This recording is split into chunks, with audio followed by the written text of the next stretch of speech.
Hello guys. आज के इस वीडियो में मैं आप लोगों को बताऊंगा कि P2P कैसे करें सेफ तरीके से, जिससे आप लोगों का बैंक फ्रीज ना हो और किसी भी तरह का अनफॉर्चुनेट चीज़ ना हो आप लोगों के साथ। जैसे कि बहुत लोगों को लगता है P2P से अकाउंट फ्रीज होता है या फिर फ्रॉड होता है, तो उसको सेलेक्ट करने का एक प्रॉपर तरीका होता है, एक सही तरीका होता है, जो मैं आप लोगों को इस वीडियो में बताने वाला हूँ। और मैंने भी एक P2P ट्रांजैक्शन लास्ट वीडियो में किया हुआ है, तो मैंने जो जो चीज़ उसमें देख के ट्रांजैक्शन की है वो मैं आप लोगों को इस वीडियो में बताने वाला हूँ। बस आप लोगों को भी सिर्फ ये सारे चीज़ को माइंड में रखते हुए P2P ट्रांजैक्शन करना है और आपके साथ कोई भी फ्रॉड या बैंक फ्रीज नहीं होगा। So guys, follow these steps for safe P2P transaction. तो देखो, P2P दो तरीके से हो सकता है। पहला सेंड इन कैश, दूसरा पीयर टू पीयर जो ओरिजिनल P2P है। अब सेंड इन कैश में क्या होता है कि बाइनेंस आपको खुद अपनी तरफ से एक सेलर या बायर अलॉट करता है, जिस पे आपको रेट तो ऑब्वियसली कम ही मिलता है, सही रेट नहीं मिलता है। क्योंकि मैंने पहले जब खुद निकाला था, पैसा विड्रॉ कर रहा था, तो मैंने सेंड इन कैश मेथड को ही पहले चूज़ किया, बट उसमें मुझे 84 रुपीज़ मिल रहा था। बट जो P2P मैंने ओरिजिनल जो होता है वो किया, उसमें मुझे 87 मिल रहा था। तो भाई, मुफ्त का पैसा क्यों टेबल पे छोड़ना। और सेंड इन कैश में क्या रहता है, बहुत ही कम रेट मिलता है और नो कंट्रोल, मतलब जो सेलर या बायर है उसका कोई प्रोफाइल आपको नहीं दिखेगा। जब आप वहाँ सेलेक्ट हो जाएगा वो आदमी, तब आपको उसका प्रोफाइल दिखेगा। तो आप पक्का नहीं कर सकते कि इसका वेरीफाइड है नहीं है, कितना ट्रांजैक्शन है कितना नहीं है। तो ये सब जो है, ये सब में आपका कोई कंट्रोल नहीं रहता है। और इससे क्या होगा, चलो बाइनेंस ने दिया है भाई तो ट्रस्टेड है, हाँ ट्रस्टेड है, बट इन केस कोई दिक्कत होता है तो बाइनेंस उसका जिम्मेदारी नहीं लेता है। और आते हैं अब जो मेन P2P है उस पे। ठीक है, अब मेन P2P पे क्या है कि इसमें हमें पहला बात तो रेट बहुत अच्छा मिलता है, दूसरा बात फुल कंट्रोल। और ये दोनों चीज़ जो है, ये बेस्ट चीज़ है जो ओरिजिनल P2P में हमें मिलता है। हमें बहुत ही ज़्यादा over the head better price, मतलब एक होता है ना कि भाई विश्वास नहीं हो रहा इतना बढ़िया प्राइस कैसे मिल रहा है, जैसे 89 90 सेल करते वक्त, तो इसमें वो चीज़ नहीं, बट इस चीज़ से बेटर है। 87 86 आपको मिल जाएगा और इसमें फुल कंट्रोल रहता है। जैसे आप खुद सेलर या फिर बायर को सेलेक्ट कर सकते हो खुद से देख के।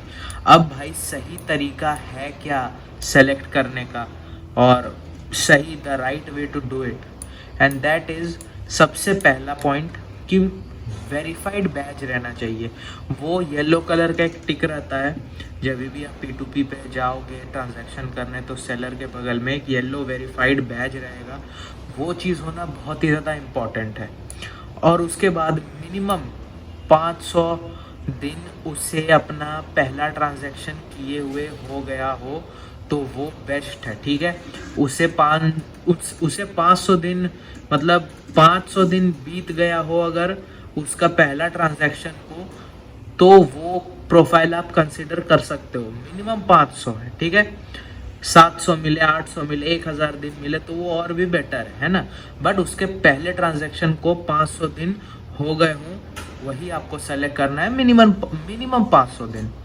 और उसके बाद जो पॉइंट आता है वो रहता है हाई बाय और सेल नंबर, कि उस बंदे ने कितना बार सेल किया है और कितना बार बाय किया है। तो मैंने जो किया था सेल, उसमें देखो वेरीफाइड बैच भी था, मिनिमम 700 डेज उसका ट्रांजैक्शन, फर्स्ट ट्रांजैक्शन को हो चुका था। और जो वो मैंने तो सेल किया, तो वो तो बायर है, तो उसमें क्या था, 15,000 बार उसने बाय किया था और करीब 30-35 हज़ार बार उसने सेल किया था। तो ये बहुत ही ज़्यादा ट्रांजैक्शंस हैं जो कि बहुत ही बेटर होते हैं, जिससे पता चलता है ये बंदा बहुत ही ज़्यादा एक्टिव है और जेन्युइन है, इसलिए ये अभी तक बना हुआ है। और उसके बाद not giving very high rate. अब आपने देखा होगा बहुत सारा बाइनेंस पे सेलर लोग ऐड चलाता है, स्पॉन्सर्ड रहता है, वो आपको नहीं लेना है। उसमें अक्सर आपको दिखेगा 90 का रेट मिल रहा है, नहीं, आपको 86, 87, 88 ऐसे में जाना है। अगर आप बड़ा अमाउंट ले रहे हो तो आपको ऑब्वियसली वो ऑटोमेटिकली आपको अच्छा रेट मिलता है। बट अब अगर आप 5,000 निकाल रहे हो और 5,000 में आपको मिल रहा है 90 का रेट, तो वो आपको नहीं सेलेक्ट करना है। जैसे मैंने 12,000 निकाला, 12,800, मुझे 87 का रेट मिला, तो वो जमता है। बट वहीं पे मुझे एक बंदा था जो 91 का रेट दे रहा था, वो स्पॉन्सर्ड था। आपको उन लोगों से दूर रहना है, क्योंकि ये नए बंदे होते हैं, क्या करना है क्या नहीं, नो वेरिफिकेशन, बहुत ही न्यू प्रोफाइल, क्या ट्रैक रिकॉर्ड है, कुछ नहीं इसका पता रहता है, तो इनसे आपको बचना है। फिर मिनिमम मैंने जो किया था उसका 96% पॉजिटिव फीडबैक था। तो आप भी अगर 96 मिनिमम पॉजिटिव फीडबैक वाले को ढूंढोगे तो आपके लिए भी बेटर होगा, क्योंकि मैंने यही चीज़ देखा था, 96 पॉजिटिव फीडबैक उसे थे जिसे मैंने सेल किया। उसके बाद आपको हमेशा यूपीआई चुनना है, IMPS ये सब फालतू कुछ नहीं, यूपीआई चूज करो, है ना, इंस्टेंट पेमेंट हो जाएगा आपका और वो ज़्यादा बेटर रहेगा। तो गाइज बहुत ही सिंपल स्टेप था हमारा P2P के रिगार्डिंग। ये देखो पूरा ओवरऑल आपको लुक दे देता हूँ। P2P बहुत ही आसान है, बस इन चीज़ों का आपको ध्यान रखना है, बस इन चीज़ों का, ये जो 6 पॉइंट्स है आपको ये चीज़ फॉलो करना है। आपको किसी भी तरह का कोई भी प्रॉब्लम नहीं आने वाला है ना। ये 6 पॉइंट आप जब तक फॉलो करोगे आप हमेशा सही रहोगे, आपको कोई दिक्कत नहीं होगा, है ना। तो आपका ट्रांजैक्शन हमेशा no bank freeze, bank freeze या फिर जैसे बोलते हैं लीव मनी आ जाता है, तो वो सब कोई दिक्कत नहीं है। ये पॉइंट्स को फॉलो करना और आपको फिर कोई प्रॉब्लम नहीं आएंगे, क्योंकि ये जो है ये बुरे जो रहते हैं हमारे सेलर्स या बायर्स, उसे ये फिल्टर आउट कर देता है। सो गाइज अब मैं आप लोगों को दे देता हूँ थोड़ा सा अपना फंडेड अकाउंट पे एक अपडेट, और बहुत दिनों से अपडेट नहीं दिया था, तो इस वीक मेरे साथ क्या हुआ है क्या नहीं हुआ है, क्या लॉस है या प्रॉफिट है, वो मैं आपको अभी फंडिंग टिप्स पे दिखा देता हूँ। सो गाइज यहाँ हम आ गए डैशबोर्ड पे, आप देख सकते हो ये 5,202 जो है, यहाँ मुझे लॉस था 200, मतलब मुझे प्रॉफिट था 202 का। फिर इससे मैंने विड्रॉ किया, ठीक है, तो ये हो गया हमारा $5,000 रीसेट, ठीक है। यहाँ भी 5,000 था सेम बैलेंस, बट यहाँ मुझे लॉस हो गया था। यहाँ आप देख सकते हो 11 तारीख को मुझे इतना 20 तारीख को मुझे इतना का लॉस हुआ था। फिर 21 तारीख को भी देख सकते हो आप, मुझे अभी थोड़ा और लॉस हो गया था। यहाँ पे 88 था, यहाँ पे 52 हो गया, 752 हो गया। फिर गाइज 22 तारीख को मेरा बैलेंस $5,000 फिर से आ गया। मैंने जो लॉस था वो मैंने रिकवर कर दिया। अब मैं आपको बताता हूँ कि ऐसा हुआ आखिर क्यों। सो गाइज जो लॉस मुझे हुआ था वो आखिर क्यों हुआ, तो लॉस होने का कारण बहुत ही सिंपल था। लॉस जो मुझे हुआ वो पता नहीं मेरा नासमझी के चलते हुआ, ऐसे लॉस नहीं होना था। बट जो मैंने ट्रेड लेके प्रॉफिट किया और लॉस रिकवर किया, ये मेरा प्योर प्रॉफिट होता है इस वीक का। तो गाइज सबसे खराब एक बात का लग रहा है कि आखिर ऐसा क्यों हुआ। मुझे तो पता है गाइज कि थोड़ा सा स्लिप हो गया मैं इस बार डिसिप्लिन में। Anyways it's a human brain, होता है, बट धीरे धीरे से ट्रेन करना बहुत ज़रूरी है। और मुझे लगता है जहाँ तक बात है तो गलती तो भाई पूरी मेरी ही है। मैंने आखिर किया वो मैं आपको बताता हूँ। मैं एक स्कैल्पिंग स्ट्रेटजी देख रहा था, कुछ दिनों से देख रहा था। मैंने सोचा चलो एक ट्राई इसे मैं देता हूँ। तो मैंने सोचा कि भाई चलो क्रिप्टो पे ट्राई करता हूँ। पता नहीं क्यों मैंने BTC USD की जगह ETH USD पे मैंने गया और वहाँ पे मैंने स्ट्रेटजी को इम्प्लीमेंट किया और वहाँ पे मुझे लॉस देखने को मिला। फिर सेम स्ट्रेटजी मैंने GBP ऑड पे लगाया, वहाँ भी लॉस देखने को मिला। और ये सब स्कैल्पिंग के लिए था। और मेरे लिए मतलब अब कोई भी स्ट्रेटजी आपको डेमो में पहले ट्राई करना चाहिए, उसका डेटा निकालना चाहिए। एटलीस्ट अगर आप डेली ट्रेड ले रहे हो उस स्ट्रेटजी पे, एटलीस्ट 2 वीक्स आपको देखना चाहिए। मिनिमम 10 ट्रेड्स तो होना चाहिए। लेकिन मैंने क्या किया, मैंने स्ट्रेटजी देखा और सीधा आ गया अपने मास्टर अकाउंट पे। गाइस इसमें तो तुरंत प्रॉफिट बन रहा है, तुरंत प्रॉफिट बनेगा, बड़ा पे आउट निकालूंगा। पूरा गलत सोच था। और ये जो था negative side of my brain, जो गलती हुआ है वो मुझसे हुआ है। और देखो भाई, भाग तो नहीं सकते जो गलती है उससे तो भाई रिस्पॉन्सिबिलिटी के साथ लेना पड़ेगा। तो yes, it was my fault.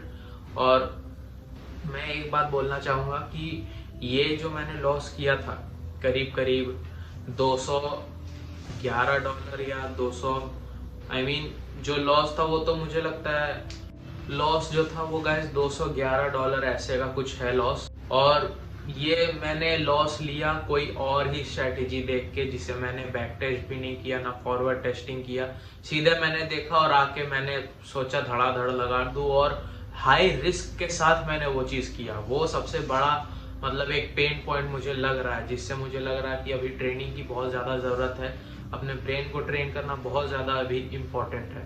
But main बात ये है कि जो मैंने गलती से या फिर जो भी मिस्टेक से मैंने किया, उसमें मैंने एक चीज़ सीखा कि भाई जो स्ट्रेटजी तुम्हें अच्छा सपोर्ट कर रही है ट्रेडिंग जर्नी में, जिसने तुम्हें अकाउंट पास कराया फेज़ 1 फेज़ 2 में उतना बड़ा लॉस जो कि फिर से मेरे नासमझी के चलते हुआ था, उसमें भी उसने लॉस रिकवर करा के उससे भी प्रॉफिट में मैंने क्लोज किया अकाउंट, और वो भी पास किया। और मैंने जो लाइव अकाउंट था उस पर भी मैंने सेम स्ट्रेटेजी से प्रॉफिट किया। और अब जब मेरा फिर से एक बार नासमझी के साथ, जैसा मैंने फेज़ 2 पे किया था, अभी मास्टर अकाउंट में मैंने सिर्फ वो गलती दोबारा दोहरा दिया और मेरा फिर से उतना ही लॉस हो गया। और गाइज फिर से मैंने वो जो स्ट्रैटेजी है वही यूज़ किया, और ये $211 को मैंने रिकवर किया $212 बना के।